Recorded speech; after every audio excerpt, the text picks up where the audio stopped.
Assalamualaikum warahmatullahi wabarakatuh. Perkenalkan, nama saya Amanda Zapratama dari kelas 12 IPS 2. Di sini saya akan menjelaskan sistem dan dinamika demokrasi Pancasila sesuai dengan Undang-Undang Dasar Negara Republik Indonesia tahun 1945. Yang pertama, makna demokrasi. Menurut makna demokrasi sangat penting dilakukan supaya kalian tidak terjebak kepada penafsiran salah dalam mengartikan demokrasi.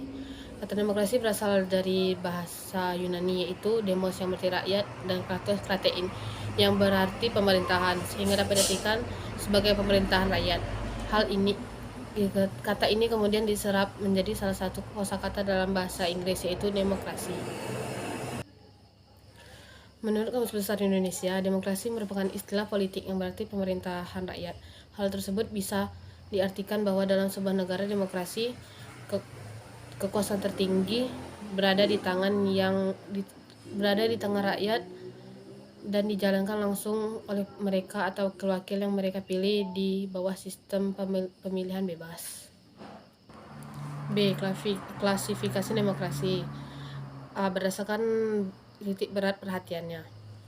1. Demokrasi formal, yaitu suatu demokrasi yang menjunjung tinggi persamaan dalam bidang politik tanpa disertai upaya untuk mengurangi atau menghilangkan kesenjangan dalam bidang ekonomi. Bentuk demokrasi ini dianut oleh negara-negara liberal.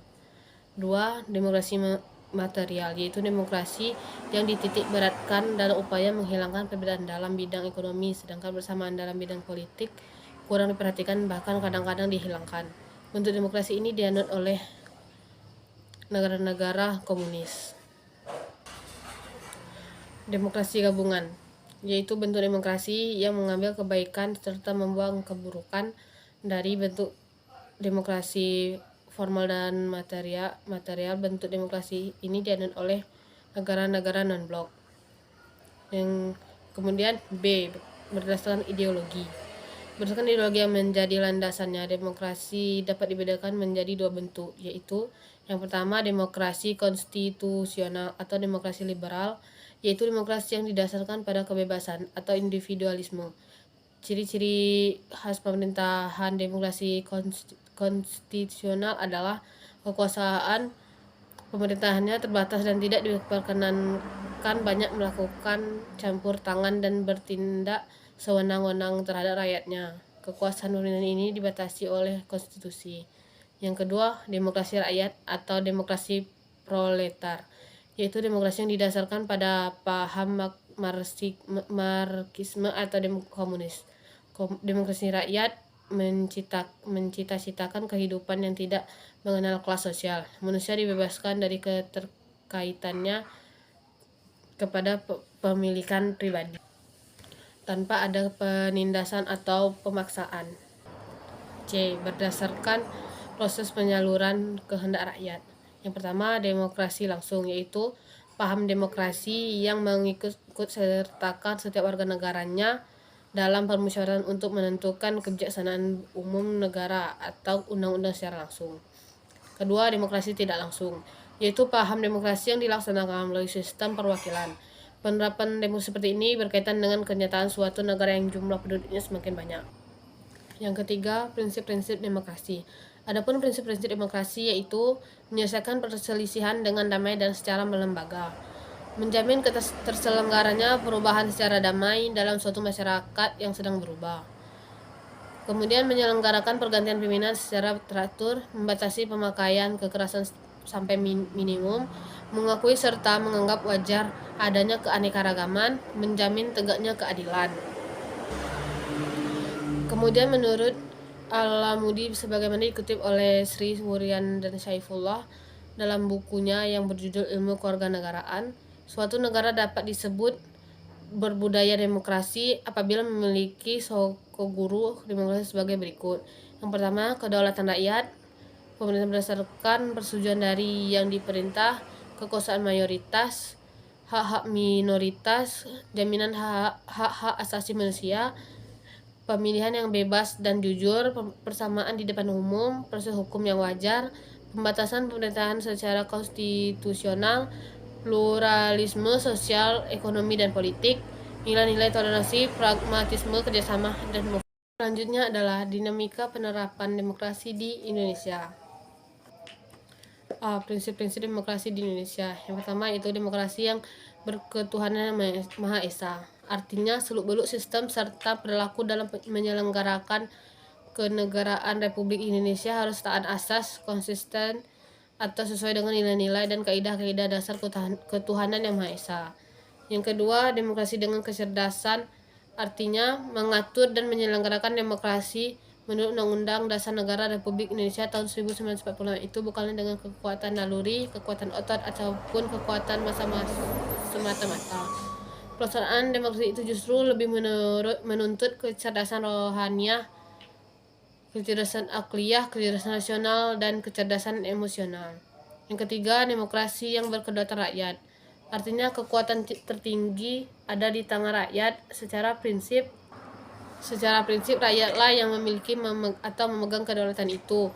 Dalam batas-batas tertentu, kedaulatan rakyat itu dipercayakan kepada wakil-wakil rakyat di MPR ataupun DPR dan DPD serta DPRD. Demokrasi dengan rule of law. Hal ini mempunyai 4 makna penting. Yang pertama, kekuatan negara Republik Indonesia itu harus mengandung, melindungi, serta mengembangkan kebenaran hukum, legal truth.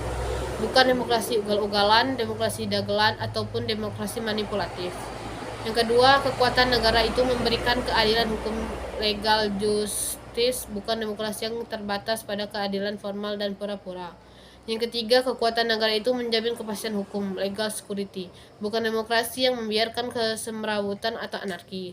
Yang keempat, kekuasaan negara itu mengembangkan manfaat atau kepentingan hukum, legal interest, seperti kedamaian dan pembangunan, bukan demokrasi yang justru mempopulerkan fitnah dan kehujatan atau menciptakan pemecahan, permusuhan, dan kerusakan. Yang kelima, demokrasi dengan pemisahan kekuasaan negara. Artinya demokrasi tersebut.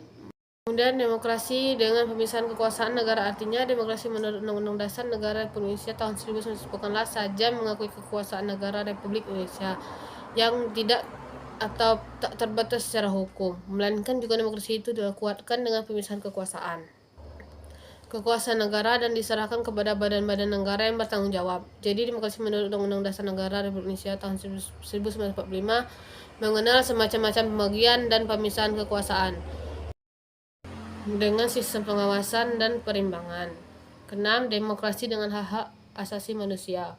Artinya demokrasi menurut Undang-Undang Dasar Negara Republik Indonesia tahun 1945 mengakui hak-hak manusia yang tujuannya bukan saja menghormati hak-hak asas tersebut, melainkan terlebih-lebih untuk meningkatkan martabat dan derajat manusia seutuhnya.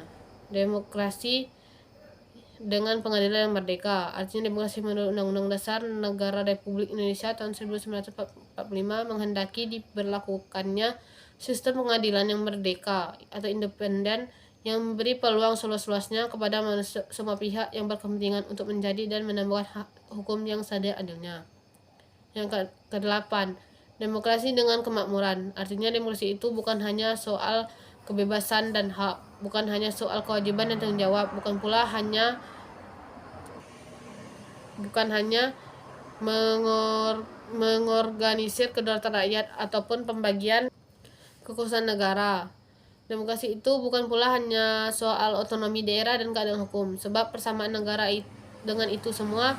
Demokrasi menurut Undang-Undang Dasar Negara Republik Indonesia tahun 1945 itu ternyata ditujukan untuk membangun negara kemakmuran oleh dan untuk sebesar-besarnya rakyat Indonesia, demokrasi yang berkeadilan sosial. Artinya demokrasi menurut Undang-Undang Dasar 1945 ini menggariskan keadilan sosial di antara berbagai kelompok, golongan, dan lapisan masyarakat. Tidak ada golongan, lapisan, kelompok, satuan, atau organisasi yang jadi anak emas yang diberi berbagai keistimewaan atau hak-hak khusus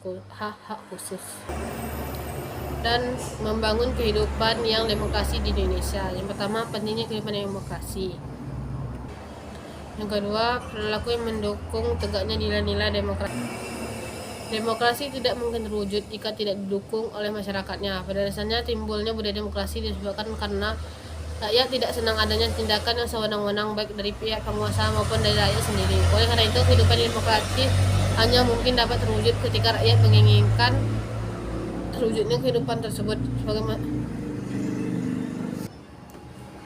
Untuk menjalankan kehidupan demokratis, kita bisa memulainya dengan cara menampilkan beberapa prinsip di bawah ini dalam kehidupan sehari-hari, yaitu seperti membiasakan diri untuk berbuat sesuai dengan aturan main atau hukum yang berlaku, membiasakan diri bertindak demokratis dalam segala hal, membiasakan diri menyelesaikan persoalan dengan musyawarah, membiasakan diri mengadakan perubahan secara damai, tidak dengan kekerasan, membiasakan diri untuk memilih pemimpin-pemimpin melalui cara-cara demokratis, selalu menggunakan akal sehat dan hati nurani luhur dalam musyawarah, selalu mempertanggungjawabkan hasil keputusan musyawarah baik kepada Tuhan Yang Maha Esa, masyarakat, bangsa dan negara, bahkan secara pribadi.